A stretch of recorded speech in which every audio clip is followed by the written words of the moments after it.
The preacher's words were snatched by the wind before they could settle. Clara Monroe did not mind.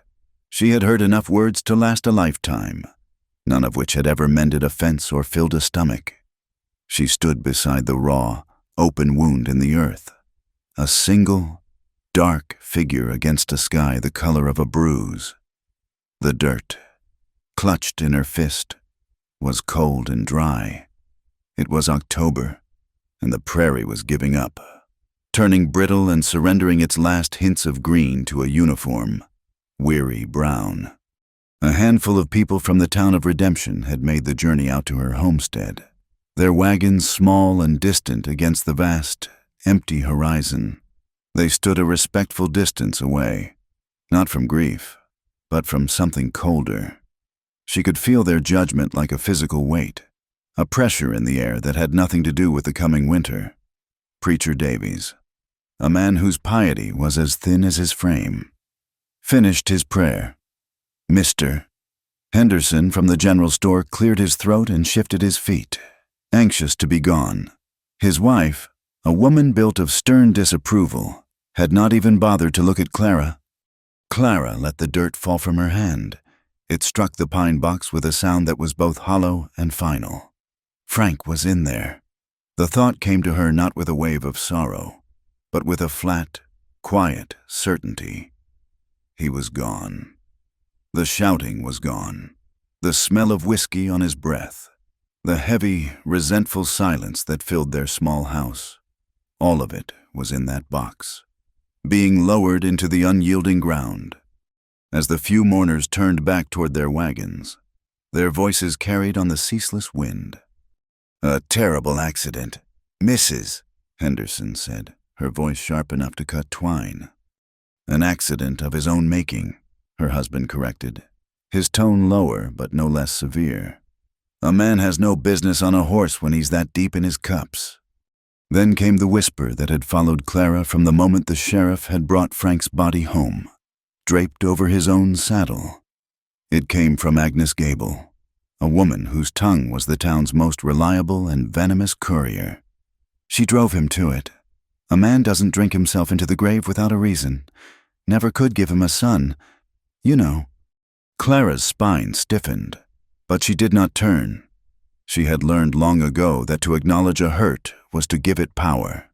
Instead, she watched them leave, their departure stirring the dust that never seemed to settle.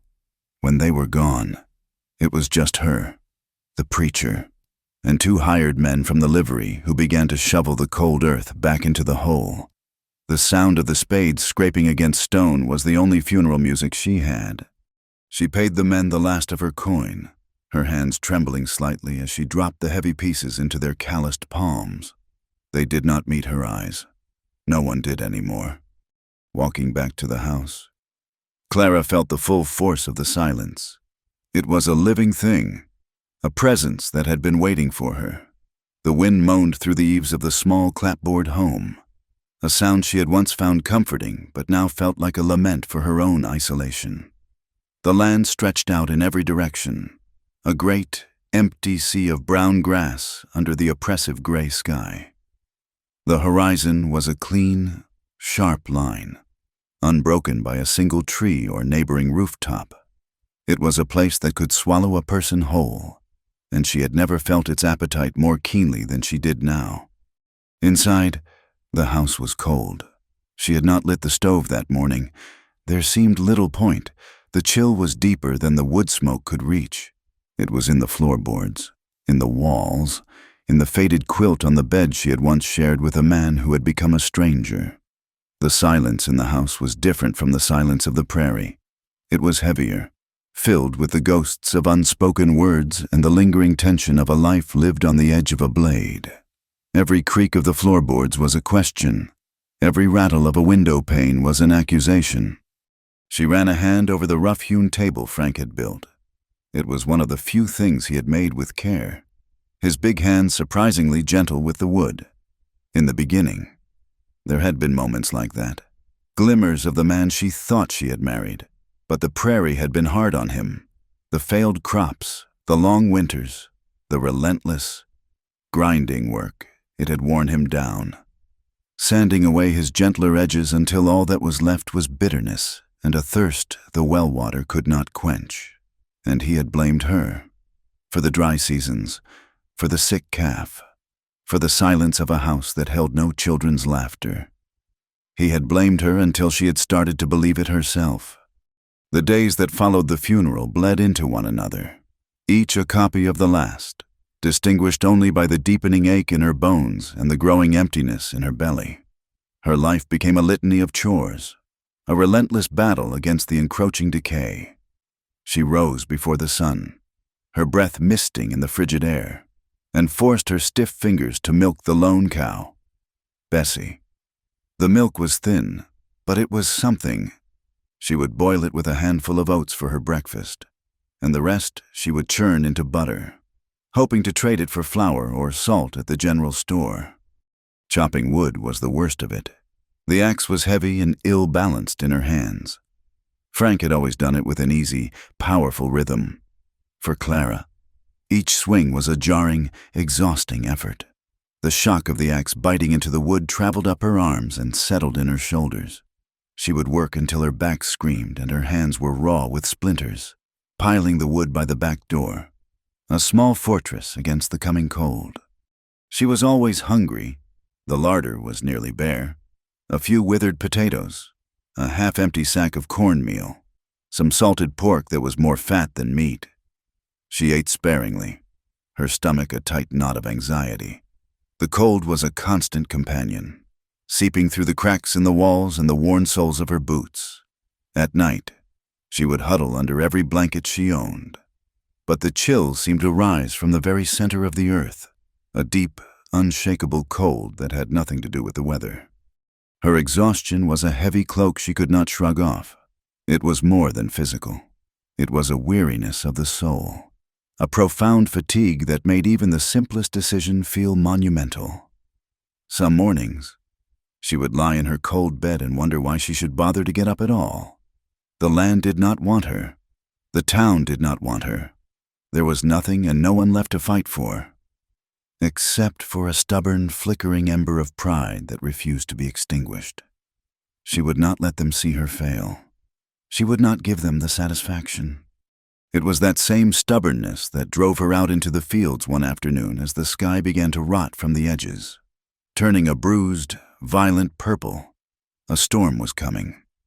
Not just a rainstorm, but one of the furious, elemental squalls that could tear across the plains with the force of a physical blow. The wind was already picking up, howling like a hungry wolf, and the air had grown thick and heavy with the smell of rain and ozone. The gate to the east pasture was her main concern. One of its hinges had rusted through and it had been slamming against its post for hours. If it broke free, Bessie would wander. And Clara knew she did not have the strength to search for her across the open prairie. Losing her last cow would be the end of everything. She wrapped a thin shawl around her shoulders and leaned into the wind, her skirts whipping around her legs. The gate was 100 yards from the house, and the walk felt like a mile. The wind tore at her, trying to push her back. Dust and dry leaves stung her eyes. By the time she reached the gate, the first fat, cold drops of rain were beginning to fall. The wood was heavy and waterlogged, and the gate bucked and fought her like a wild animal. She put her shoulder into it, gritting her teeth as she tried to force it shut. A splinter drove deep into her palm, and she cried out, a small, sharp sound that was instantly devoured by the wind. Her hair had come loose from its bun and was lashing across her face, blinding her. The rain was coming harder now, a cold, driving sheet that soaked her thin dress in seconds.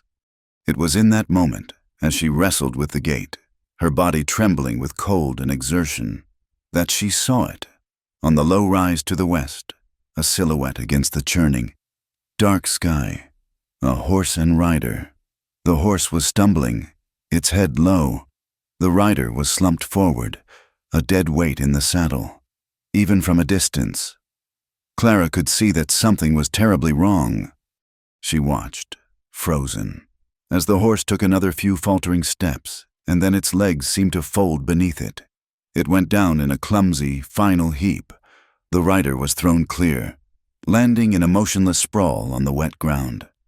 Clara's heart hammered against her ribs. Her first instinct was pure fear. A man alone on the prairie, in a storm like this, was either desperate or dangerous. Frank had always warned her about drifters, about men who had nothing to lose.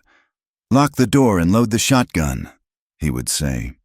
She took a step back toward the house, her mind screaming at her to run, to bolt the door and pretend she had seen nothing, but she could not move. The image of the fallen rider was burned into her vision. She thought of Frank, lying broken at the bottom of that ravine, alone in the cold for hours before the sheriff found him. No one should have to die that way. No one should be left for the coyotes and the crows. The decent part of her, the part that had not yet been withered by grief and hardship, won out over the fear, cursing her own foolishness. She abandoned the gate and began to run toward the figure on the hill. The wind was a solid wall she had to fight through. The rain plastered her hair to her face and blurred her vision. The ground was slick with mud, and she nearly fell a dozen times. By the time she reached the man, she was gasping for breath, her lungs burning. The horse was dead. Its eyes were open, glazed and empty, and a dark, frothy blood stained its muzzle. The man lay a few feet away, face down in the mud. He was wearing worn denim trousers and a dark, heavy coat that was soaked through. Clara knelt beside him, her hands shaking so badly she could barely control them. "Mister," she called out, her voice thin against the roar of the storm. "Mister, can you hear me?"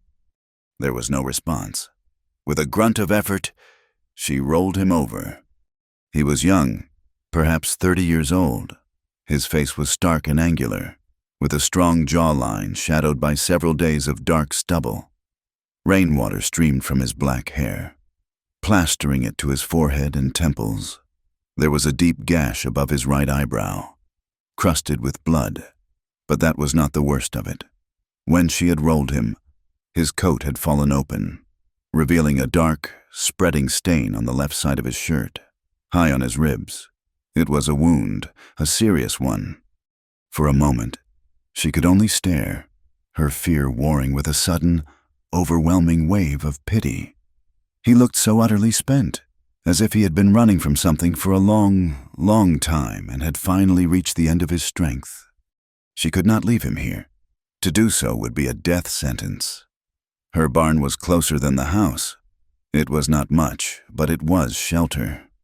Gritting her teeth, she hooked her arms under his and began to drag him. He was heavier than he looked, a dead weight of muscle and bone.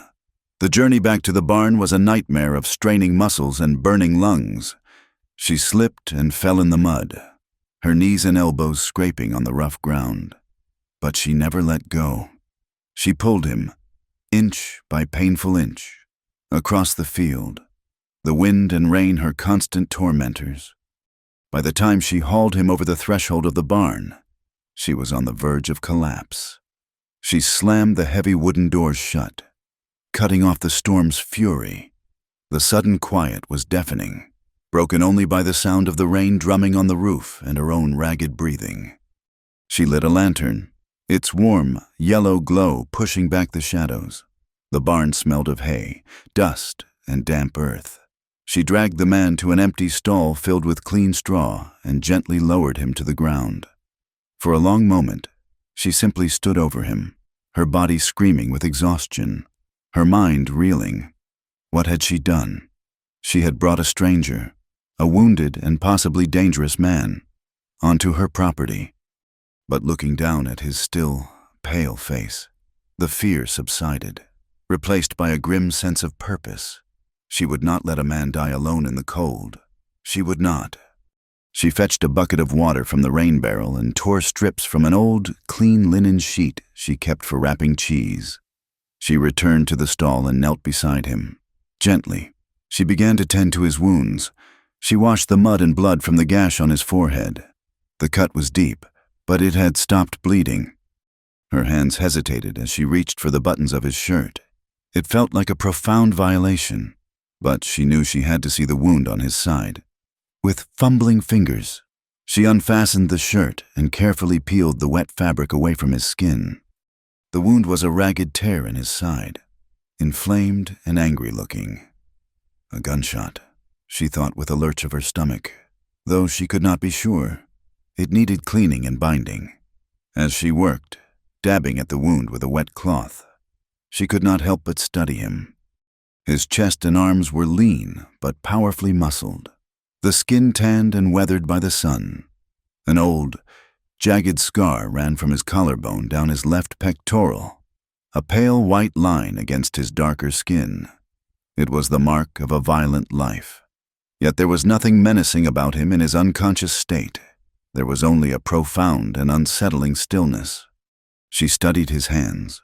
They were large and calloused, the knuckles scraped, the nails short and clean. They were the hands of a man who worked, who knew his way around a rope and a horse. She found herself tracing the lines on his palm with her eyes, wondering what stories they held. His face, even slackened in unconsciousness, was a landscape of hardship. There were fine lines etched at the corners of his eyes, lines that spoke more of squinting into a harsh sun than of smiling. It was a face that looked deeply, deeply tired. A quiet, broken masculinity, she thought. A strength that had been tested and damaged but had not yet shattered. She finished binding his wound, pulling the linen strips tight around his ribs. She covered him with a thick horse blanket, then sat back on her heels, the bloody rags in her lap. The storm raged outside, but inside the small circle of lantern light, there was only the sound of his slow, shallow breathing. She stayed there for what felt like hours, simply watching him, a strange vigil in the heart of the storm. Sometime late in the night, as the rain softened to a steady drumming, his eyes flickered open. They were the color of a stormy sky, a deep and turbulent gray.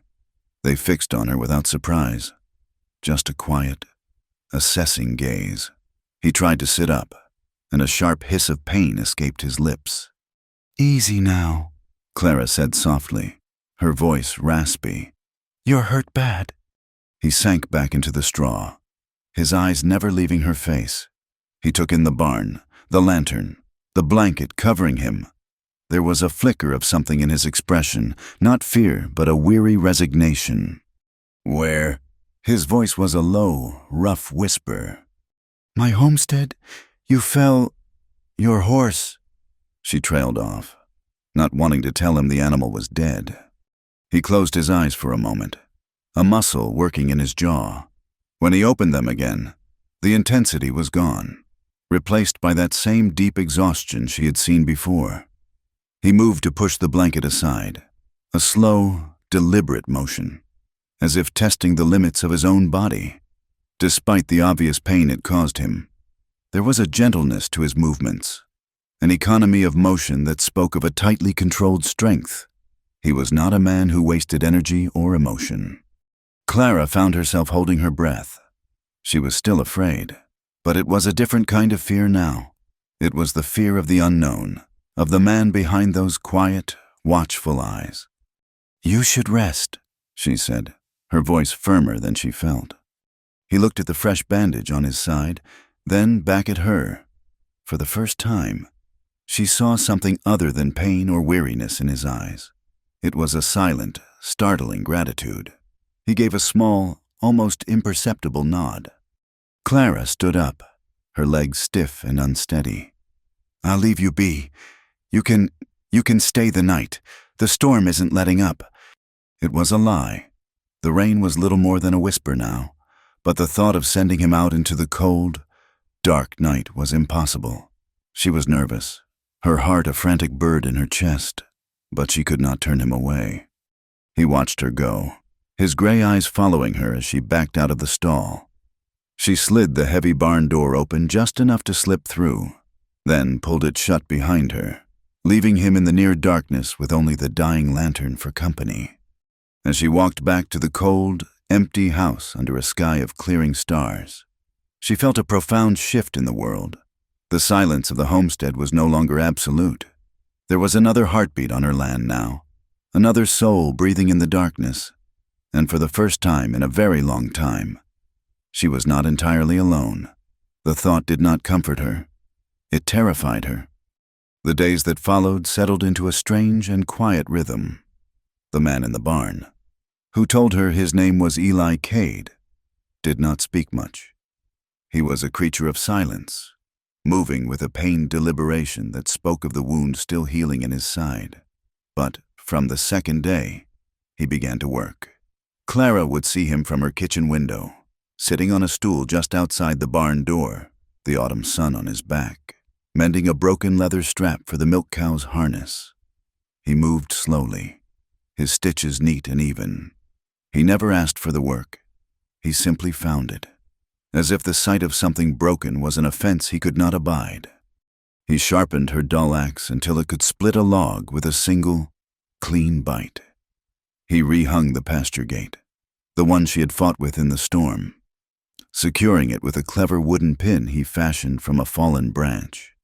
He did these small things without a word of request or a hint of expectation, and his quiet competence was a deeply unsettling thing. Frank had always made a great show of his labor, his work punctuated by loud curses and heavy sighs, demanding praise and gratitude for every chore. Eli simply did what needed doing, his presence a low, steady hum where Frank's had been a crashing, unpredictable storm. Clara kept her distance.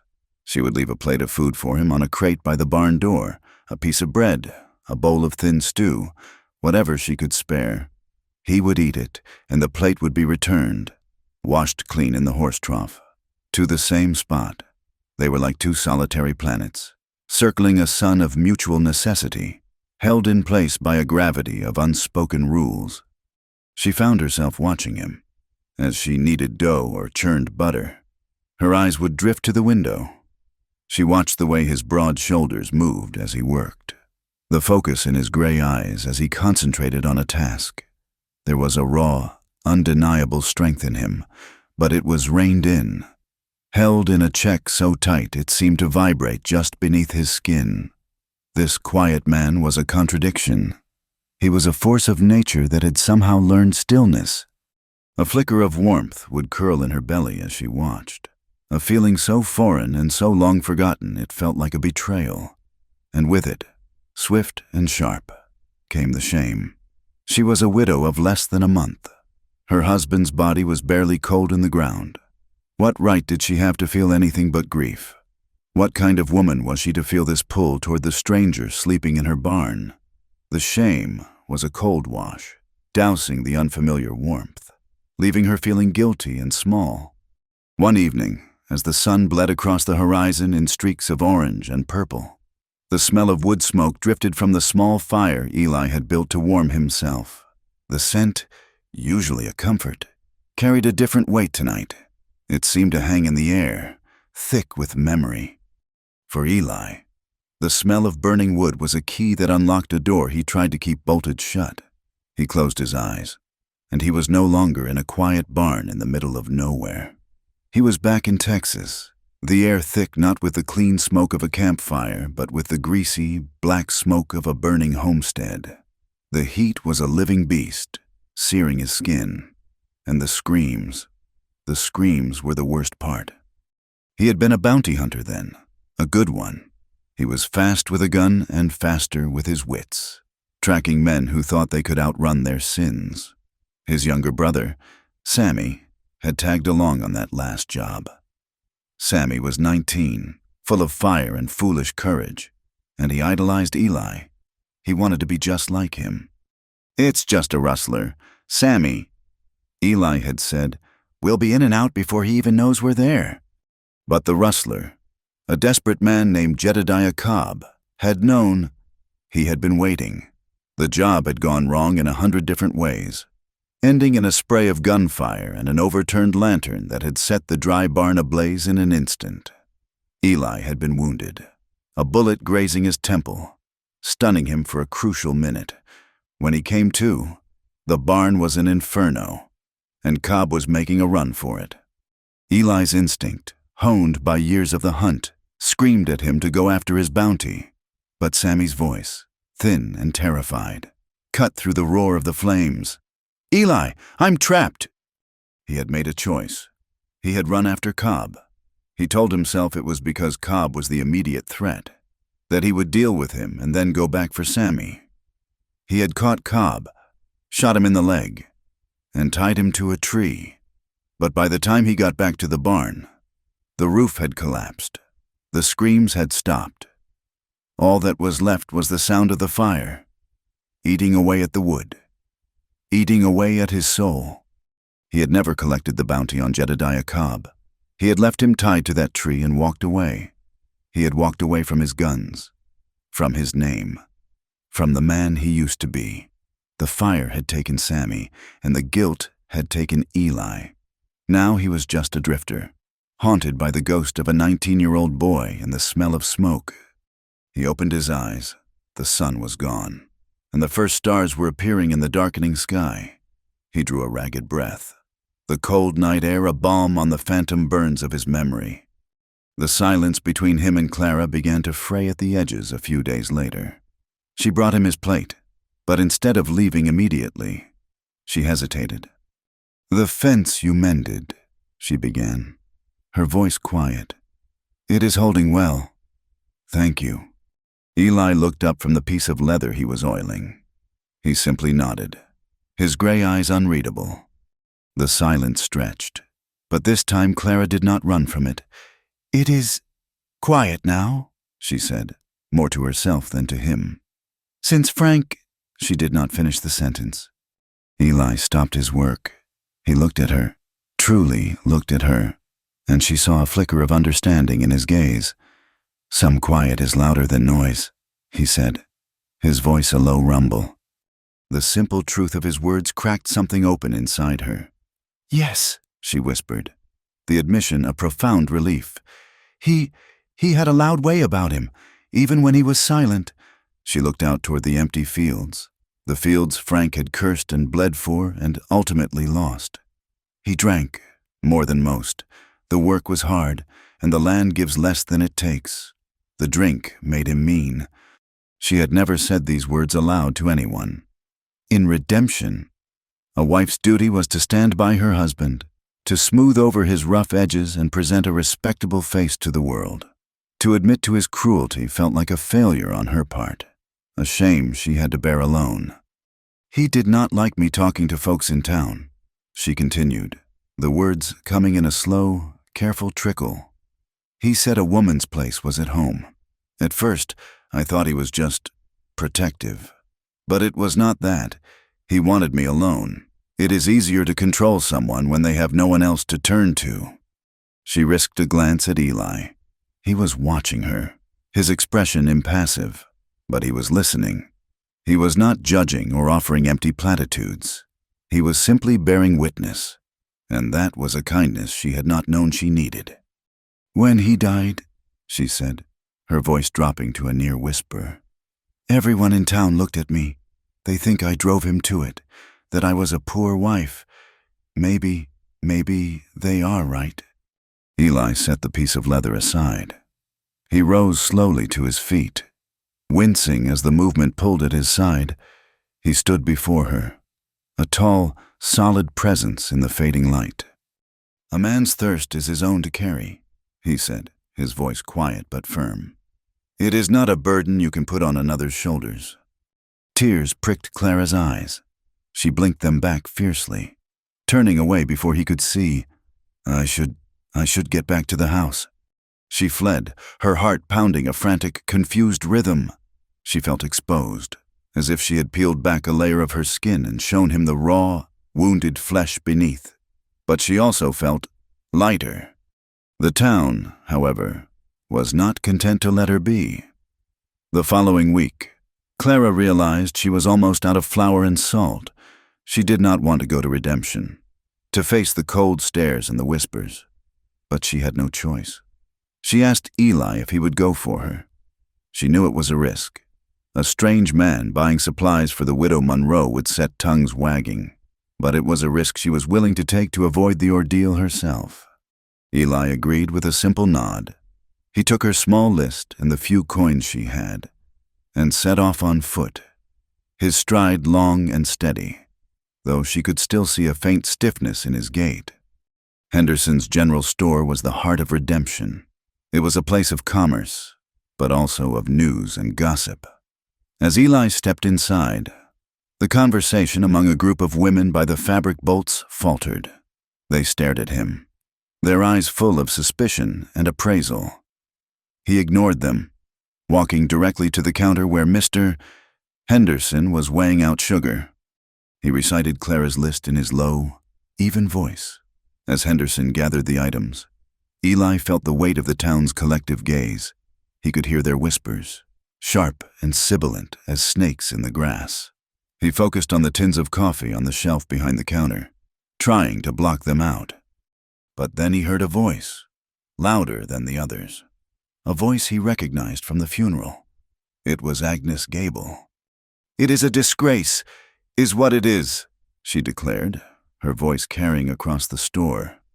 Her husband not even a month in the ground, and she is keeping a man in her barn, a drifter. By the looks of him, that widow is no better than a common trollop. The air in the store went still.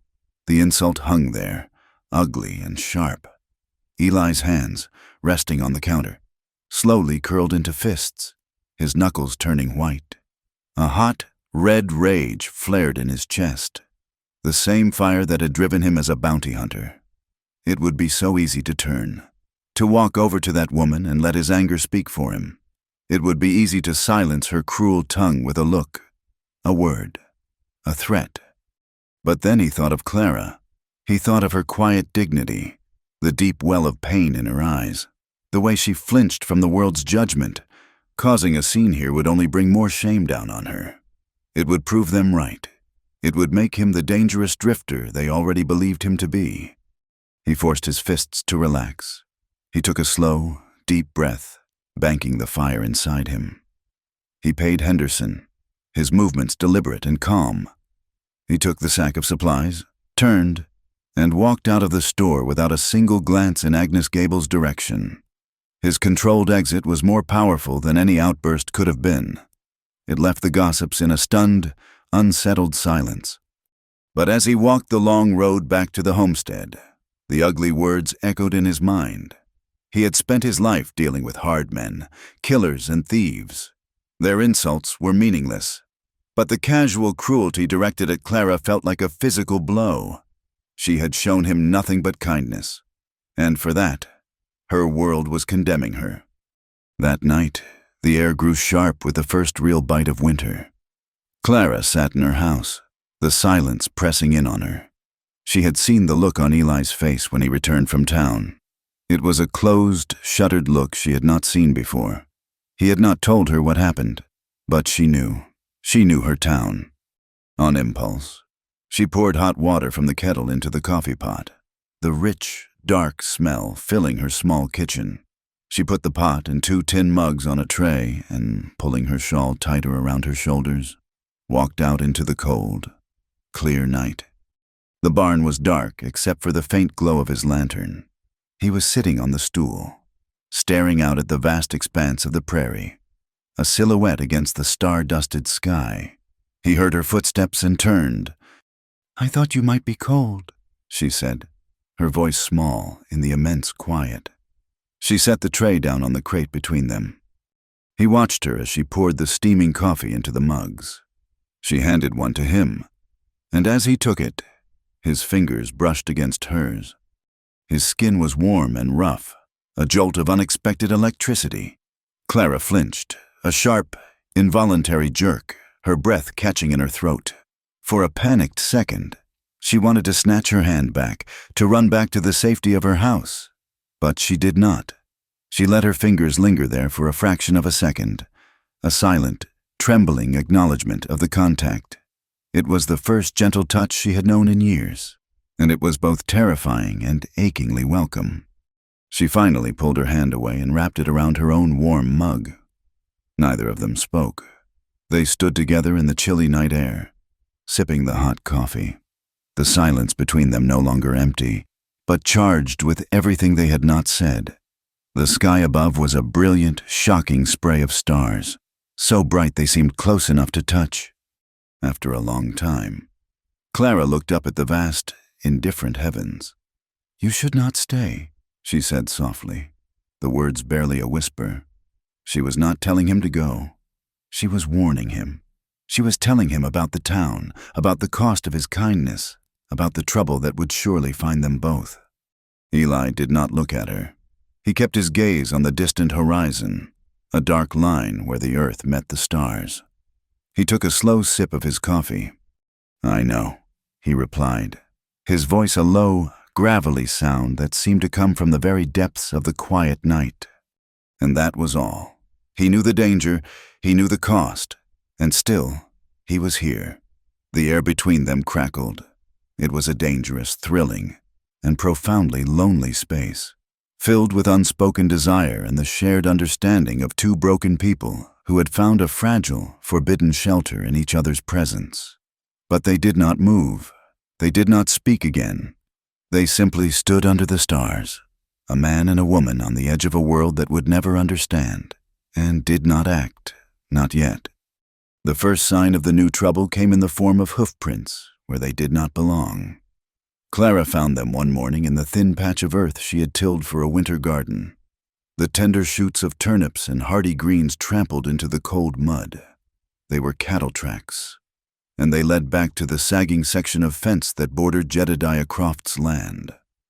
Croft was a man who took what he could, a neighbor whose presence was felt only in the slow, creeping encroachment of his ambitions. Frank had always had words with him, loud, whiskey-fueled arguments that solved nothing. Clara only had a broken fence. She stood there, her breath a white plume in the morning chill, a cold knot of helpless anger tightening in her stomach. She could not fix it alone. The posts were rotted at the base, and the wire was a snarled, rusty mess. It was a man's job. The thought came with a familiar, bitter sting. That evening, she approached Eli as he was banking his small fire for the night. The words felt foreign and heavy in her mouth. "Mr. Cade," she began, her voice stiff, "I have a favor to ask." He turned, his face illuminated by the soft glow of the embers. He did not seem surprised. He simply waited. "My fence," she said, gesturing vaguely into the darkness. "The one to the west. My neighbor's cattle are coming through. The posts need replacing. It is too much for me." He looked at her for a long moment, his gray eyes searching her face. Then he gave a single, slow nod. "I will look at it in the morning." The next day, they worked. Eli had found 2 sturdy cedar logs down by the creek bed and, with an almost reverential patience, hewed them into new fence posts. Clara worked beside him, her role reduced to fetching and holding. She held the new post steady while he used the heavy iron hammer to pack the dirt and rock around its base, securing it in the unyielding earth. The work was slow and rhythmic. The only sounds were the scrape of the shovel, the thud of the hammer, and the crisp autumn wind rustling through the dead grass. Clara found herself watching him again, but it was different now. It was no longer a furtive glance from the kitchen window. She was close enough to see the fine web of lines at the corners of his eyes, the way his dark hair curled with sweat at his temples. She watched the muscles in his back and shoulders coil and release with each swing of the hammer, a display of contained, efficient power that was both fascinating and deeply unsettling. He worked with a quiet diligence she had never known. There were no wasted movements, no frustrated curses. When a wire snapped, he simply fetched a tool and mended it. When a rock proved stubborn, he worked around it. He was a man at peace with the physical world, a world of wood and steel and earth that responded to steady, patient hands. The proximity was a strange kind of torture. She could smell the clean, sharp scent of his sweat, the dust on his clothes, the faint aroma of the cedar wood. A warmth radiated from him, a living heat that stood in stark contrast to the cold emptiness she had carried inside her for so long. She felt a deep, treacherous pull toward that warmth, a longing so profound it made her feel dizzy, and the shame, was always there, a cold shadow at the edge of her thoughts. Frank. She was a widow. This man was a stranger. What was she thinking? What was she feeling? She felt herself balanced on the knife's edge of an impossible choice, between a loyalty she no longer felt to a man who had hurt her, and a desire she did not understand for a man who had helped her. They finished as the sun was setting, painting the prairie in long, dramatic shadows. The fence was straight and strong, a clear, defiant line against the encroaching world. "Thank you," Clara said, her voice barely above a whisper. Eli wiped his brow with the back of his hand, leaving a smudge of dirt on his temple. "It should hold," was all he said. That night, the dream came for her. It was an old dream, one that had haunted her for years, but tonight it was sharper, more vicious. She was in a small, dark box. The walls pressing in on her, she could not breathe. The air was thick with the smell of stale whiskey and Frank's angry silence. She beat against the walls with her fists, but the wood would not break. It was her coffin. She was being buried alive, and she could hear the sound of the shovels, the dirt hitting the lid, the sound of the world forgetting her. She woke with a choked gasp, her body drenched in a cold sweat, her heart hammering against her ribs like a trapped bird. The house was utterly dark, the silence a suffocating blanket. The dream clung to her, its terror a real and present thing. She threw off her blankets, needing to escape, to breathe air that was not tainted by the grave. Barefoot, wearing only her thin cotton nightgown, she stumbled out the front door and into the freezing night. The cold was a shock, a slap that momentarily cleared her head. The ground was like ice under her feet, but she barely felt it. She wrapped her arms around herself, trembling violently, not just from the cold, but from the deep, shuddering terror that the dream had left in its wake. A shadow detached itself from the deeper shadows of the barn. "Clara," Eli's voice was low, questioning. She could not speak. A sob was caught in her throat, a hard, painful knot. She just stood there, shaking in the starlight, a small, lost figure in the vast, empty darkness. He was in front of her in a few long strides. He did not ask what was wrong. He did not ask why she was standing half naked in the freezing cold. He simply opened his arms. It was not a gesture of passion, but of pure, simple comfort. He drew her against his chest, wrapping his arms around her trembling shoulders, and held her. His body was a wall of solid warmth. She could feel the steady, slow beat of his heart against her ear. He smelled of wood smoke and clean hay. For a moment, she was rigid in his embrace, her mind screaming at the impropriety, the danger of it. But her body, cold and terrified and starved for comfort, betrayed her. She sagged against him, a ragged sigh escaping her lips. She did not weep, but the trembling began to subside, chased away by his steady, silent presence. He did not speak. He did not stroke her hair or offer empty words of reassurance. He just stayed. He held her as if she were something precious and fragile that might break apart if he let go. He was an anchor in the terrifying, swirling darkness of her fear, and she, for the first time in what felt like a lifetime, did not push him away. She let herself be held. The next day, the air in the barn was thick with unspoken things. The easy, silent rhythm of their work on the fence was gone, replaced by a tense, charged awareness. Clara had brought him a small piece of bacon with his morning bread, a silent thank you for his wordless comfort in the night. She found him in a stall, restitching the collar on his worn coat. She held out the plate. "Here," she said. He looked up, his gray eyes meeting hers. The memory of the night before was there, in the space between them, the feeling of his arms around her, the steady beat of his heart. She saw him hesitate, saw the flicker of some unreadable emotion in his gaze. He reached for the plate, and as he did, his fingers brushed against hers. It was the same jolt as before, but this time, neither of them pulled away. His eyes held hers, and the world seemed to narrow to the small, warm space between them. He was so close. The air was filled with the scent of leather and hay and the faint, masculine scent of him. He leaned in, his gaze dropping to her mouth. It was a slow, inevitable movement, like a tide turning. She saw the question in his eyes, the raw hunger, and something else, something softer. Her heart stopped. Her lips parted on a breath she did not know she was holding. This was it. This was the moment the world tilted on its axis. But then the shame, the guilt, the face of her dead husband rose up in her mind. A cold, condemning ghost. What was she doing?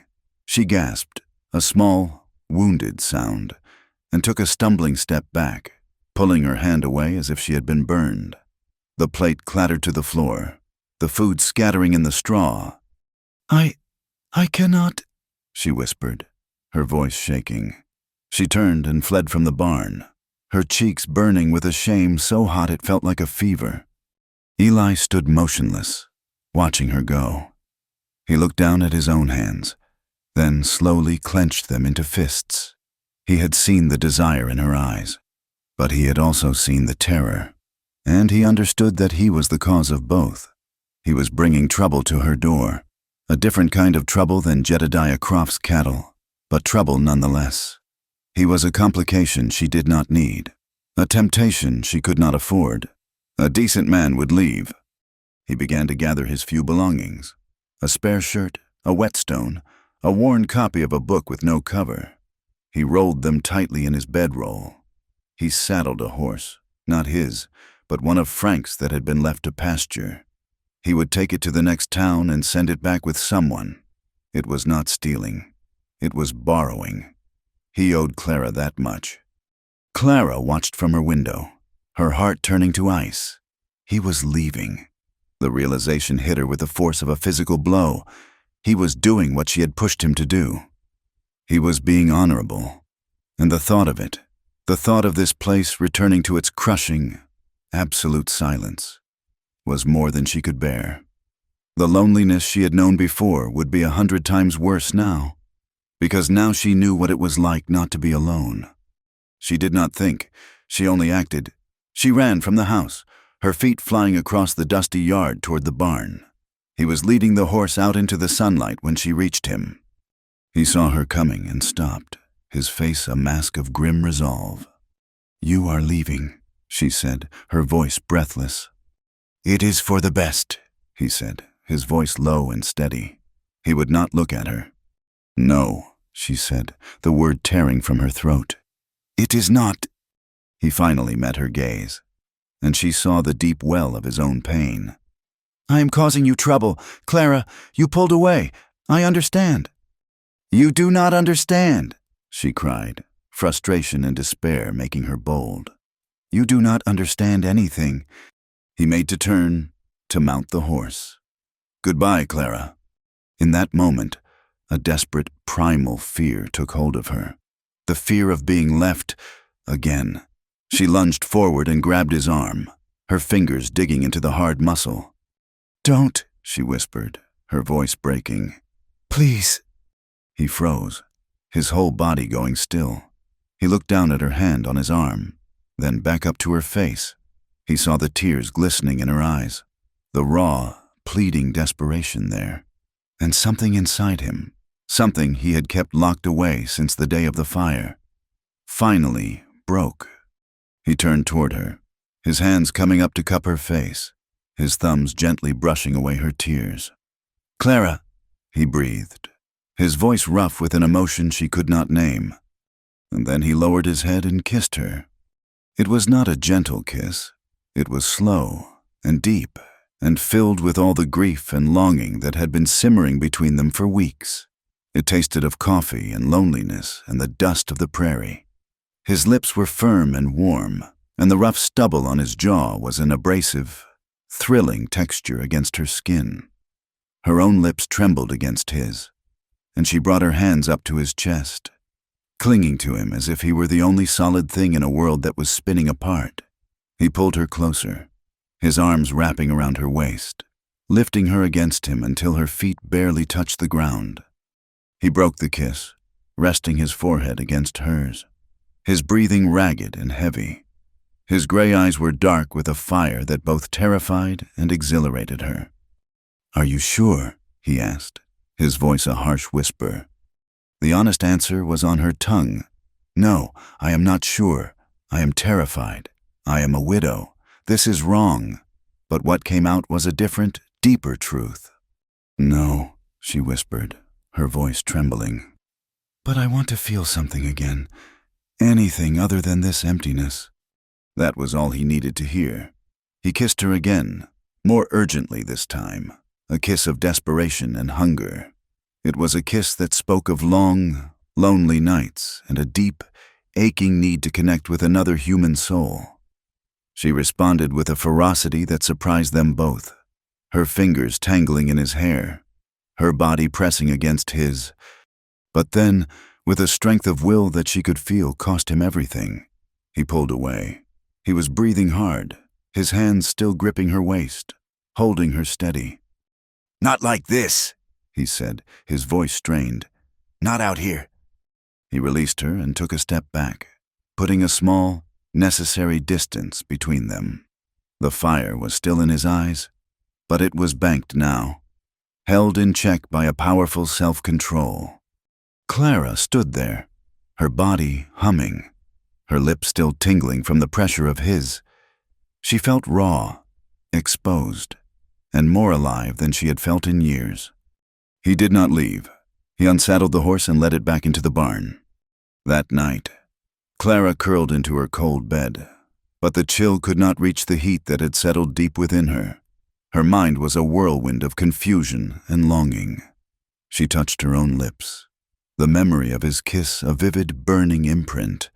She was haunted by the ghost of her husband, by the judgment of the town, by the rules of a world that had no place for a woman like her. But she was also haunted by the heat in a stranger's eyes, and by the terrifying, thrilling promise of feeling something again. The shame was there, a cold and familiar companion. But tonight, for the first time, it was not alone. It was joined by the fire. The fragile peace shattered 2 days later.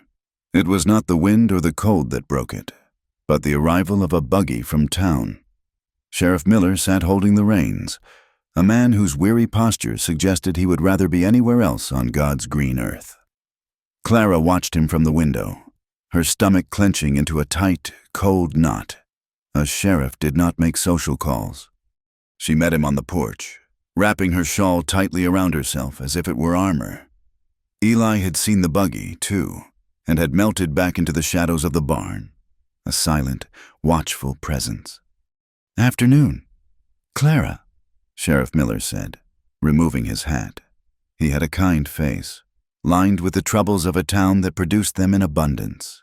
"I am sorry to be the bearer of bad news." "What is it, Sheriff?" she asked, her voice steady, though her hands were not. He sighed, his gaze fixed on the brim of the hat he was turning in his hands. "There has been a complaint filed, a formal one, with the town council." He finally looked up, his eyes full of a reluctant pity. "It is about the man you have staying here, Agnes Gable and some of the other church ladies. They are citing public immorality. They are demanding the council order him off your property." The words struck Clara with a physical force, knocking the air from her lungs. It was one thing to be the subject of whispers, of cruel gossip in the general store. It was another thing entirely to be named in a formal complaint, to have her private life dragged before a council of men who would look at her with the same cold judgment as their wives. "He is just a hired hand," she said, the lie tasting like ash in her mouth. "He was injured, and he is working off his keep." Sheriff Miller's gaze was kind but unwavering. "Folks are not seeing it that way. Clara, they see a widow and a drifter, and they are drawing their own conclusions. The preacher will be out to speak with you. I just wanted you to hear it from me first." He placed his hat back on his head. "Be careful," he said, his voice low. And with that, he turned the buggy around and drove away, leaving a cloud of dust and a suffocating silence in his wake. Preacher Davies arrived the next afternoon, his black coat a stark blot against the pale, washed-out landscape. He carried his Bible like a weapon. Clara let him into the house, but she did not offer him a seat or coffee. They stood in the middle of the cold room, the unlit stove a monument to the house's lack of warmth. "Clara," he began, his voice dripping with a practiced, sorrowful tone that set her teeth on edge. "I have come as a friend, as your spiritual guide. I am here to save you from a path of sin and ruin." "I am not on a path of sin, preacher," she said, her voice quiet but firm. "You are a widow," he countered, his voice rising with theatrical piety. "Your station requires a certain decorum, a modesty, to harbor an unmarried man on your property, a man of no known reputation. It is an affront to decency. It is a stain on the memory of your late husband." The mention of Frank, of his memory, was a spark on dry tinder. "Frank's memory is his own to manage," she said, a dangerous edge to her voice. "He left it in a poor state." The preacher's eyes narrowed. "The town is up in arms. They will not stand for this. You will be cast out. Clara, no one will trade with you. No one will speak to you. You will be an exile, a pariah. Is this man, this stranger, worth that? Is a moment of fleshly comfort worth an eternity of damnation and a lifetime of solitude?" Clara's mind reeled. Social exile. It was a death sentence out here. She would starve. She would freeze. She would be utterly, completely alone. The fear was a physical thing, a cold hand gripping her throat. From outside, near the woodpile by the side of the house, Eli stood in the deepening shadows, his hands stilled on the axe he had been sharpening. He had heard every word.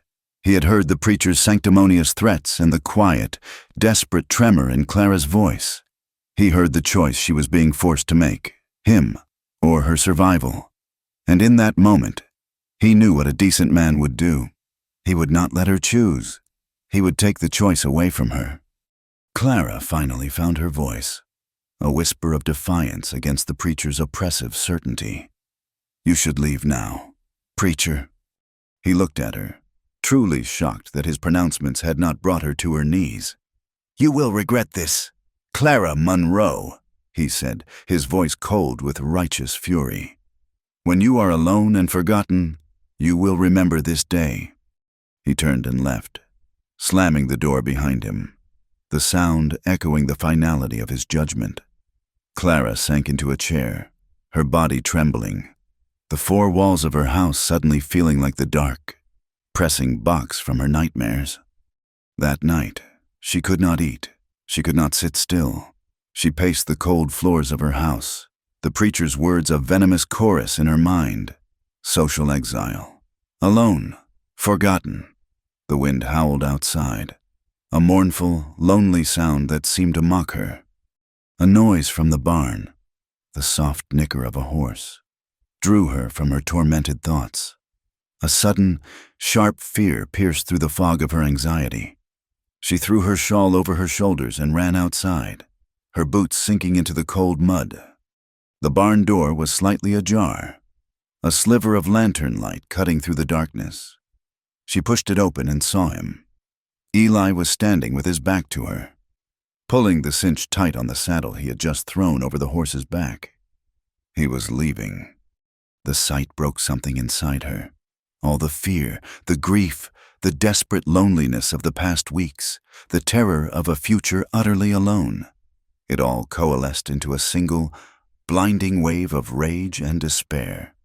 "No," she said, her voice a raw croak. He stiffened, but did not turn around. "It is the only way. Clara, I heard the preacher. I will not be the cause of your ruin." "My ruin?" she cried, taking a step toward him. "My ruin was sealed the day my husband died, and this town decided I was to blame. My ruin was being left alone out here with nothing but the wind and the whispers for company. You are the only thing, the only person." Her voice broke. He finally turned to face her, his expression a mask of anguish. "That is why I have to go. so you can make your peace with them." "There is no peace to be made," she screamed, the sound tearing from her throat. She stalked toward him, her vision blurring with hot, angry tears. "They do not want peace. They want a sacrifice. And you are willing to just walk away and let them have it? To just leave me?"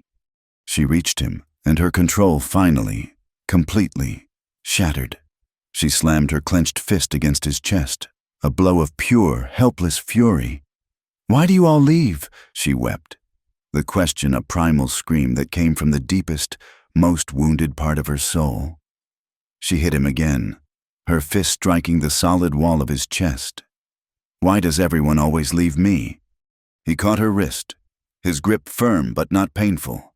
With her other hand, she struck his shoulder. He caught that wrist too, holding her there as the fight went out of her, replaced by a storm of racking sobs. She collapsed against him, her forehead pressed to his chest, the fight gone, leaving only a raw, bottomless well of pain. "I need you," she wept, her voice muffled by his rough shirt, the words barely audible. "Please, please do not go." For a long moment, Eli just stood there, holding her wrists, his heart hammering against his ribs. He felt her surrender, the complete and utter devastation in the tremors that shook her body.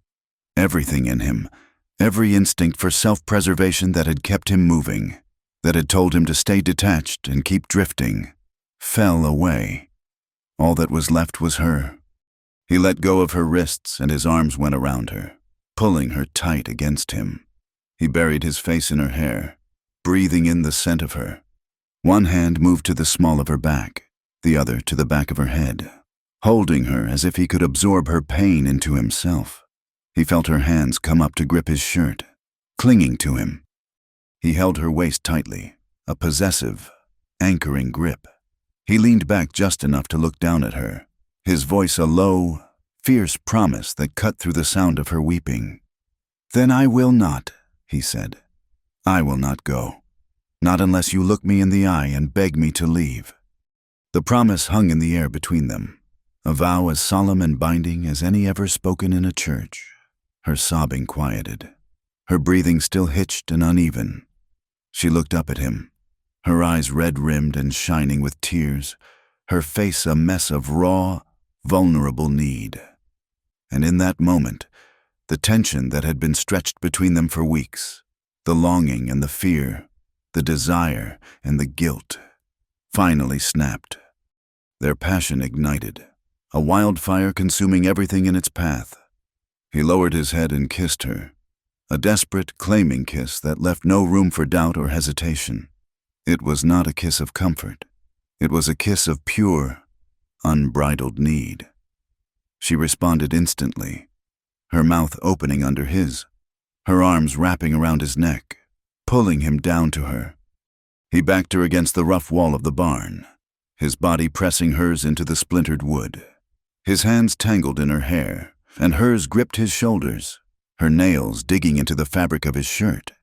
The kiss was breathless and bruising, a frantic, wordless conversation of two starving people who had finally found a feast. She broke away, gasping for air, her chest heaving. She looked at him, her eyes dark and wild in the lantern light.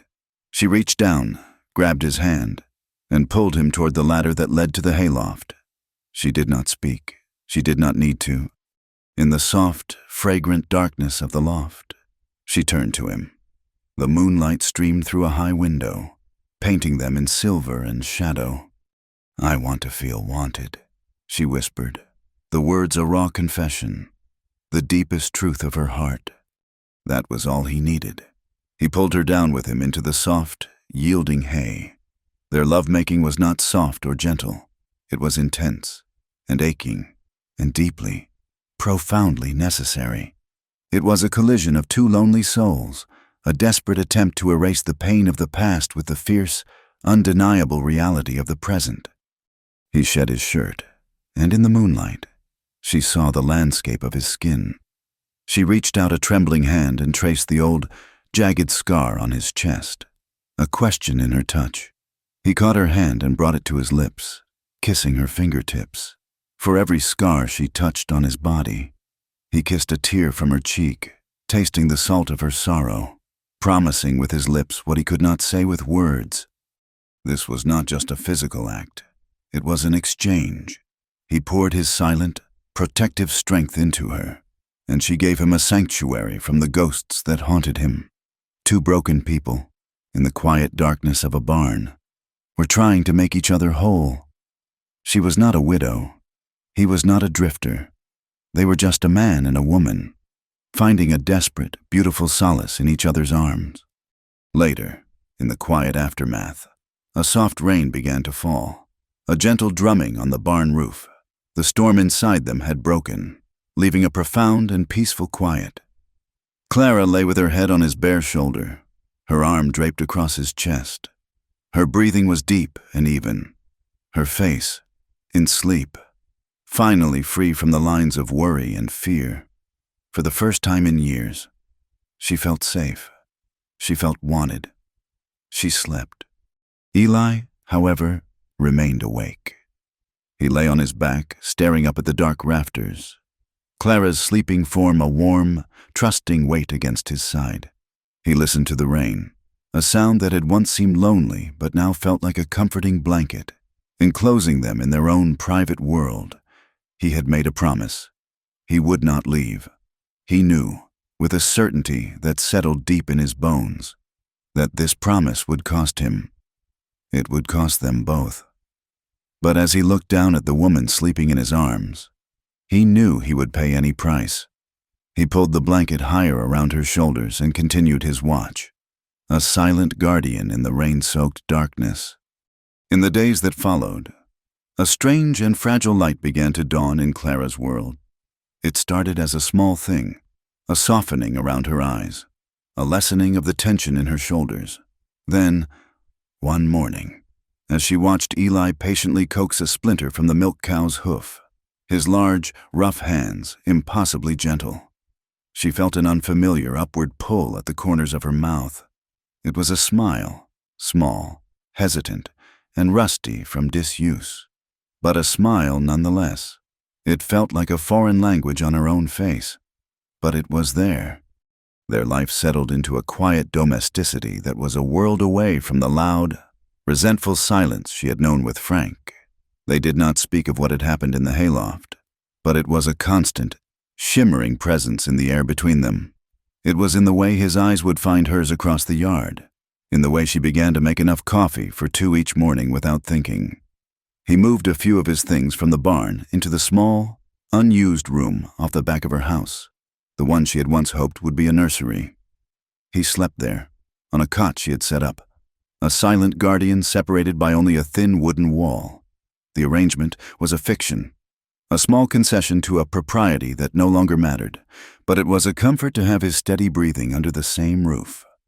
The peace was a borrowed thing, however, and the bill came due on a cold Tuesday morning. Sheriff Miller's buggy was once again a harbinger of doom, rolling to a stop in her yard. This time, his face was not kind or apologetic. It was grim. "Clara," he said, foregoing any pleasantries. "The council has met. You are to appear before them tomorrow evening. At the church. You are to answer the complaint lodged against you." "Answer it?" Clara's voice was a dry whisper. "What is there to answer?" "I have a man working for me. That is all." The sheriff looked away, toward the barn where he knew Eli was. "It is more than that now. Martha Pringle came forward, Agnes Gable's cousin. She says she recognizes the man you are keeping here. Says he is a bounty hunter. Says he shot and killed her cousin, Silas Kane, down in the Texas Panhandle about 5 years back." He looked back at her, his eyes hard. "She is calling him a murderer. Clara, this is not about propriety anymore. This is serious." The world tilted, the ground seeming to fall away beneath her feet. Murderer. The word was a poison dart, and it found its mark deep in the fragile new trust she had built. She could only stare at the sheriff, her mind a white, roaring blank. After he had gone, she walked toward the barn on unsteady legs. Eli was there, splitting the last of the logs they had hauled from the creek. He stopped when he saw her face, the axe held loosely in his hand. "What is it?" he asked, his voice low. "Sheriff Miller was here," she began, her own voice sounding thin and distant to her ears. "A woman from town, a Martha Pringle. She says you killed her cousin, a man named Silas Kane."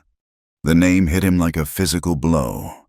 He did not flinch, but a deep, profound weariness settled over his features, extinguishing the small light of peace she had seen in his eyes these past few days. He slowly lowered the axe and leaned it against the chopping block. He turned to face her, his expression a bleak landscape of old regrets. "I was there," he said, his voice flat and devoid of emotion.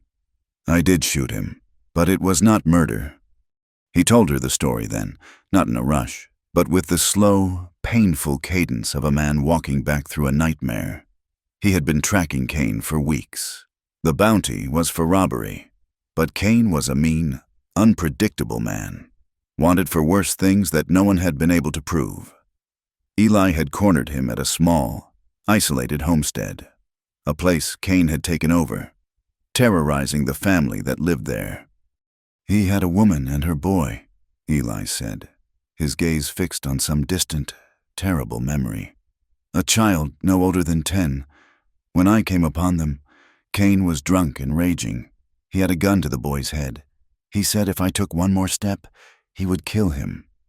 Clara felt a chill run down her spine, the image stark and horrifying in her mind.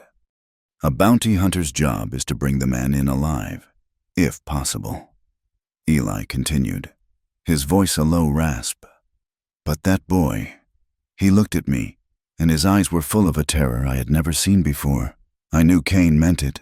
He was a man who had nothing left to lose. So I did the only thing I could do. I raised my rifle. Kane saw it. He turned his gun from the boy toward me, but I was faster." He fell silent, but Clara could still hear the echo of the gunshot in the space between them. "The woman thanked me," he said quietly. "She said I saved her son's life, but Martha Pringle was not there. All she knows is that her cousin is dead, and my name was on the bounty. The story changes as it travels. In her mind, I am a killer." He finally looked at her, his gray eyes filled with a deep, aching sorrow. "This is what I bring with me. Clara, this is the trouble that follows me. I never should have stopped here. I never should have stayed." The town wanted him gone. The ultimatum was clear. They had moved beyond whispers of immorality to accusations of murder.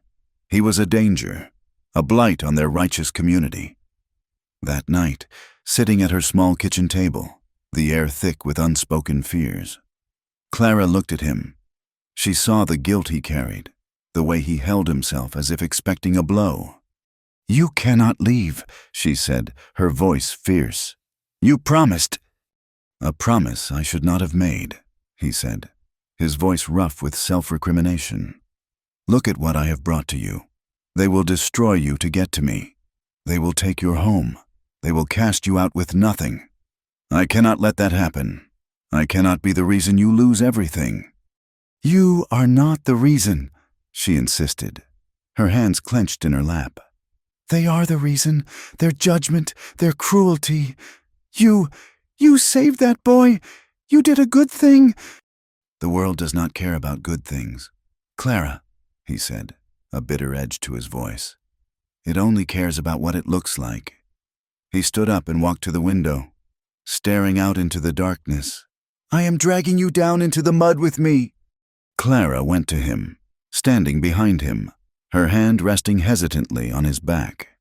"Then let me be in the mud with you," she whispered. "Do not leave me alone on the shore." The next evening, she dressed with deliberate care. She chose her plainest black dress, the one she had worn to Frank's funeral. She braided her hair and pinned it in a severe coronet on her head. She was a widow. She would look the part. She would face them in the armor of their own expectations. Eli watched her, his face a storm of conflicting emotions. "You do not have to do this alone," he said. "Yes," she said, turning to face him, her eyes clear and determined. I do. This is my fight. They came for me. I will be the one to answer. She walked into the town of redemption alone, her head held high. The church was full, not with the Spirit of the Lord, but with the fever of a public shaming. The pews were packed with hard, judgmental faces. Preacher Davies sat at a table at the front, flanked by Mr. Henderson and two other grim-faced members of the town council. Agnes Gable and Martha Pringle sat in the front pew, their faces alight with righteous victory. Clara walked down the central aisle, the sound of her boots on the wooden floor the only sound in the suddenly silent church. She did not take a seat in the pews. She walked to the front and stood before the table, facing her accusers. Preacher Davies cleared his throat. "Clara Monroe," he began, his voice booming in the enclosed space. "You have been summoned to answer the charge of harboring a fugitive and a man of violent character, and of conducting yourself in a manner unbecoming a God-fearing widow. What say you?" Clara took a deep breath, her gaze sweeping over the hostile faces before her. She saw no kindness, no compassion, only the cold, hard certainty of the righteous. "I say that you know nothing of my life," she began, her voice quiet but carrying in the stillness. It did not tremble. "You speak of my husband's memory. Which memory is that? The memory of him coming home drunk and angry? The memory of his fists? The memory of the silence and the fear he filled my house with? You did not see that part of my marriage. You only saw me in this black dress." A shocked murmur rippled through the crowd. Agnes Gable gasped, scandalized. "And you speak of this man, Eli Cade," she continued, her voice growing stronger, fueled by a deep, cold anger. "You call him a murderer. You know nothing of him, either. You see a stranger and you are afraid, but let me tell you what I see. I see the only man who has shown me a moment of kindness since my husband died. He mended my fence when your cattle trampled my garden. He chopped my wood when I was too weak to do it myself. He has asked for nothing. He has offered nothing but his quiet help and his respect." She turned her gaze directly on Martha Pringle. "You say he killed your cousin. He told me what happened. Your cousin was holding a gun to a child's head. Eli Cade saved that child's life. Is that the act of a murderer? Or is it the act of a good man in a terrible situation?" Her speech was met with a wall of scornful silence. "Mr. Henderson shifted uncomfortably. Preacher Davies looked furious. "These are the desperate words of a fallen woman." Agnes Gable called out from her seat. She would say anything to protect her lover. The accusation hung in the air, ugly and venomous. It seemed, for a moment, that all was lost, but then a voice, rough and weathered as old leather, spoke from the back of the church. That ain't the whole story. Every head turned. Ben Carter, an old rancher who kept to himself and rarely came to town, was slowly getting to his feet. He was a man respected for his honesty and his silence. When he spoke, people listened. "My girl, Sarah," he said, his voice raspy. "She was out checking a trap line last week, up by the North Ridge. A cougar came upon her, pinned her down. I was too far away to get there in time." He paused, his gaze finding Clara. "That man of yours, he was there, came out of nowhere. He shot that cat right off my daughter. Did not even wait for a thank you, just made sure she was all right and went on his way." He looked at the council, his eyes hard as flint. "You call him a violent man. I call him the reason my daughter is still alive. You can put that in your complaint." He sat back down. A stunned silence filled the church. The town's simple narrative of a dangerous drifter had just been complicated by an undeniable truth. A hero did not fit their story. From outside, hidden in the shadows across the street, Eli had watched Clara walk into the church alone. Every instinct screamed at him to go in with her, to stand by her side. But he knew she was right. This had to be her fight. He had leaned against the wall of the livery, listening to the muffled sounds from within. His gut twisted in a knot of guilt and helpless rage. He heard her voice, clear and strong, and a fierce, painful pride swelled in his chest. He heard the old rancher's words. and he was torn between a deep, reluctant gratitude and the bitter knowledge that his past would always find a way to haunt him. Later that evening, as the moon rose over the quiet prairie, he told her what he had decided. They stood by the newly mended fence, the boundary he had helped her secure. "I am done running," he said, his voice low and firm. "I have been drifting since my brother died, letting the current take me, always looking over my shoulder. I will not be hunted anymore." He turned to her, his eyes blazing with a new resolve in the moonlight. "This is my home now, if you will have it, and if they want me gone, they will have to carry me out." A wave of relief so profound it made her weak in the knees washed over Clara. She looked at him, at this quiet, broken man who had decided to make his stand here, with her. She saw the strength, the honor, and the love he could not yet put into words. She did not speak. She stepped forward, put her hands on his chest, and rose on her toes, in full view of the main road, under the cold, watchful eye of the moon. She kissed him. It was not a desperate, frantic kiss like the one in the barn. It was a slow, deep, and deliberate claiming. It was a promise. It was her answer to the town, to the preacher, to the world. "He is mine," the kiss said, "and I am his. We stand together." The sound came late that night, as they sat in a companionable silence in her small, warm kitchen.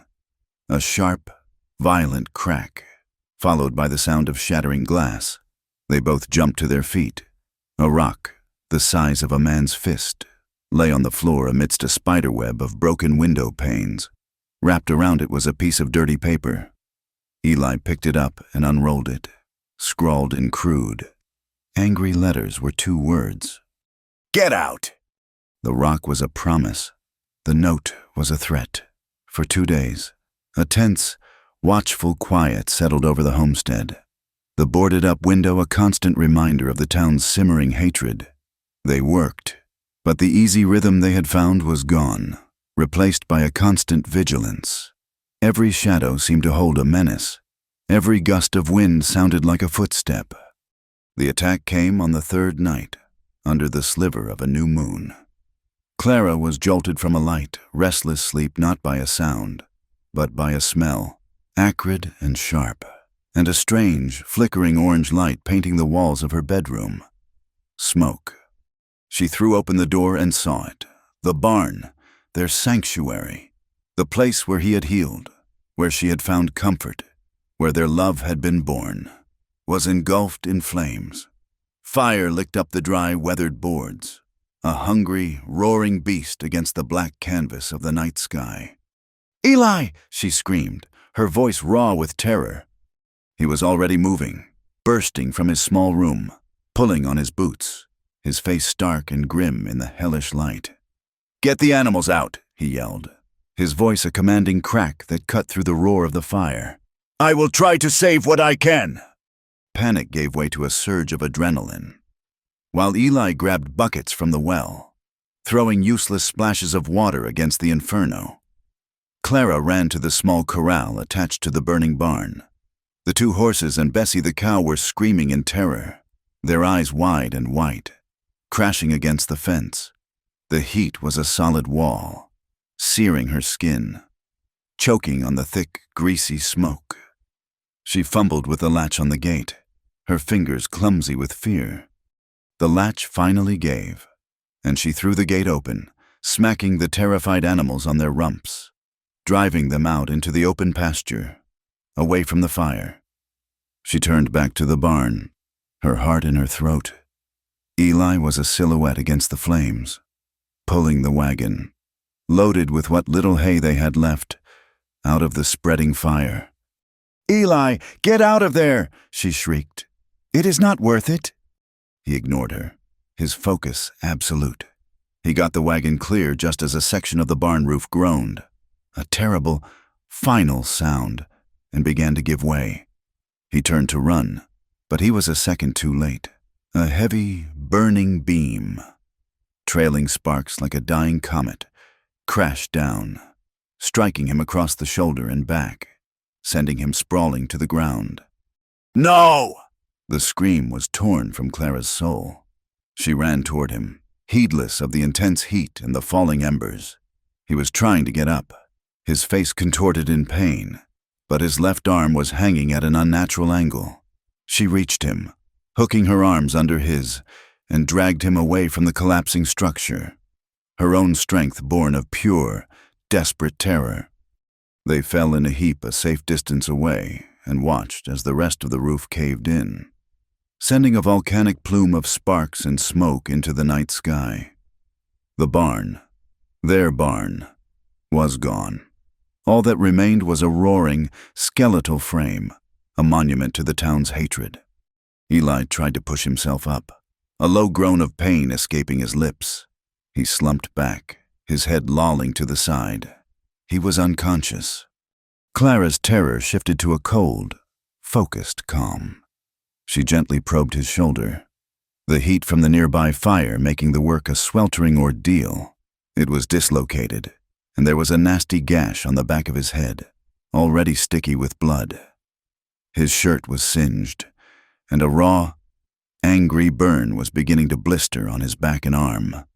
With strength she did not know she possessed, she managed to get him to his feet and half drag, half carry him into the house.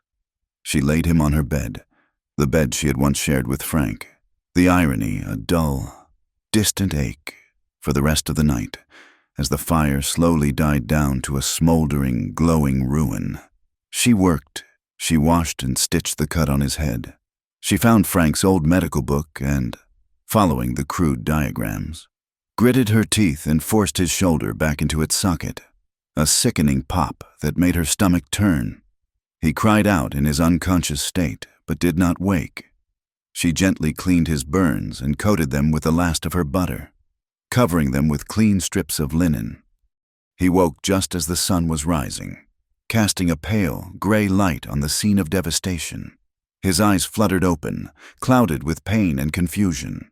They focused on her, sitting in a chair beside the bed, her face smudged with soot, her eyes red from smoke and exhaustion. "Clara?" he whispered, his voice a dry rasp. "I am here," she said softly, reaching for a cup of water. "You were injured. The barn, it is gone."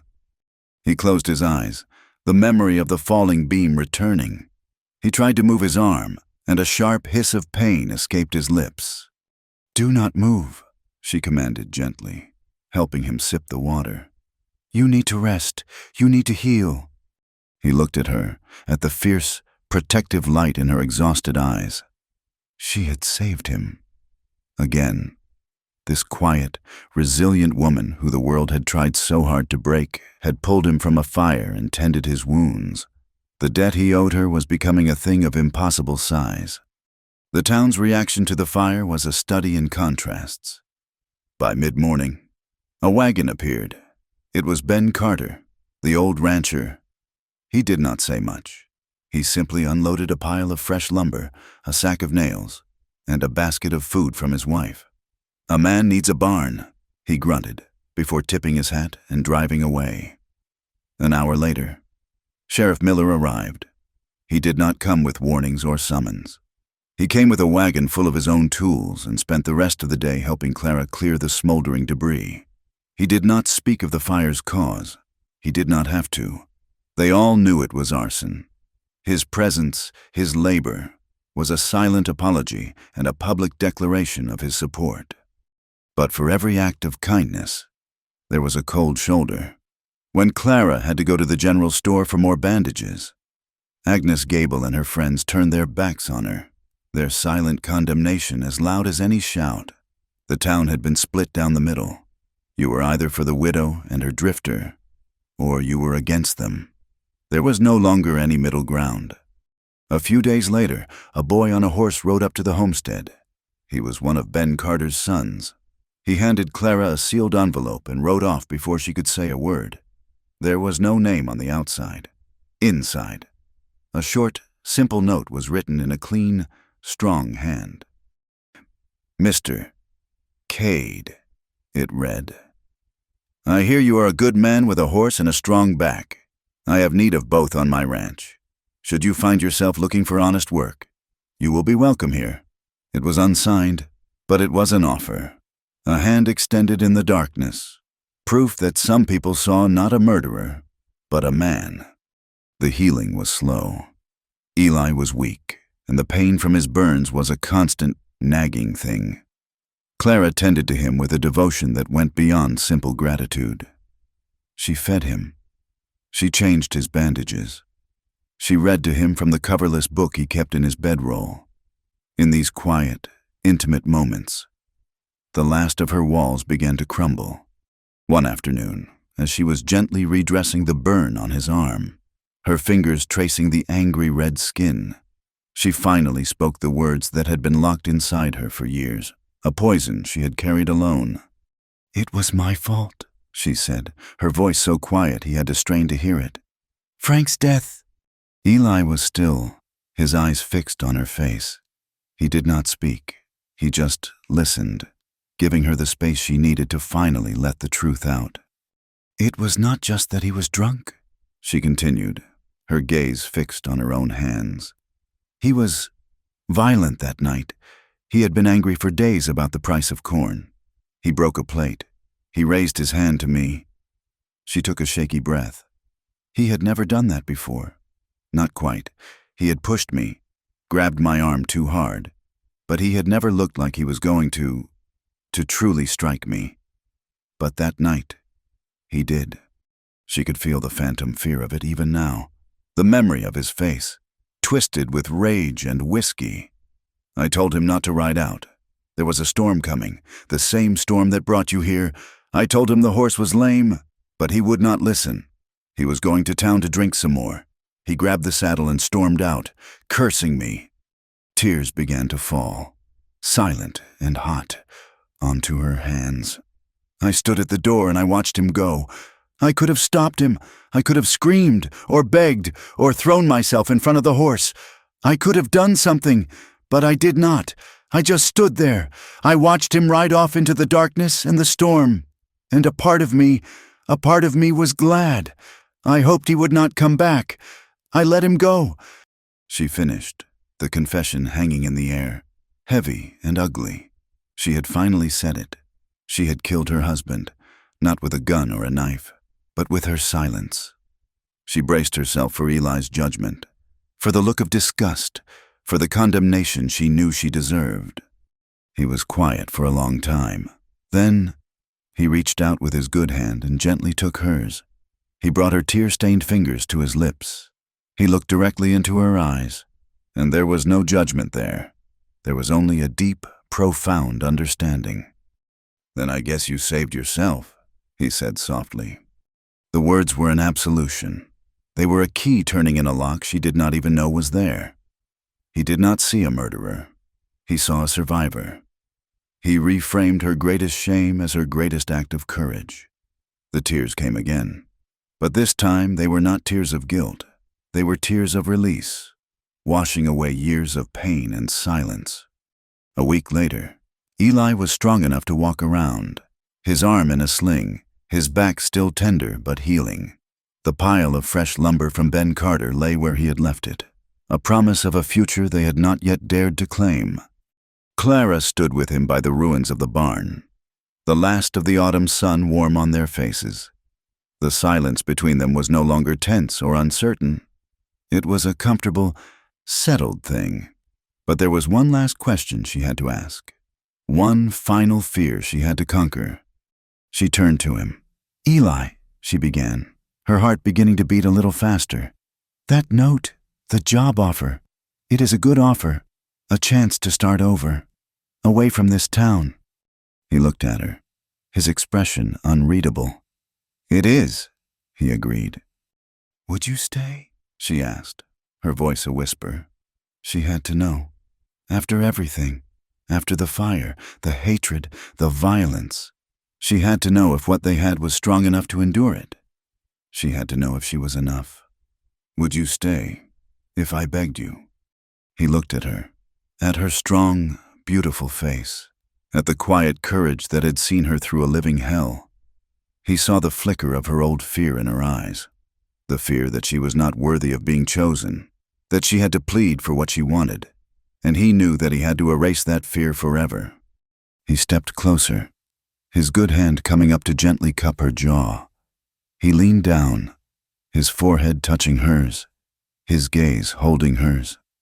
"You do not have to beg," he said, his voice a low, rough murmur, filled with a love that needed no fancy words. "I already promised." The story closes not with an ending, but with a beginning. Winter was coming, its breath already cold on the wind, but for the first time, Clara was not afraid. She and Eli worked side by side, clearing the last of the charred debris and laying the foundations for a new barn. Their movements were a practiced, easy dance, a testament to the quiet language they had built between them.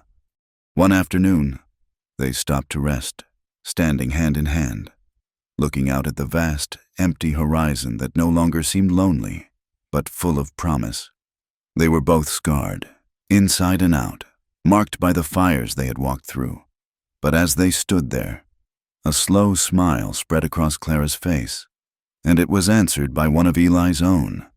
Theirs was a love born of tragedy and hardship, a love that had survived not because it was perfect or easy, but because, when the entire world had told them to let go, they had chosen to hold on. Thank you for joining us around the campfire for this tale. We would love to hear your thoughts, so please comment with where you are listening from to connect with fellow travelers. And do not forget to subscribe to the Wild West Campfire channel.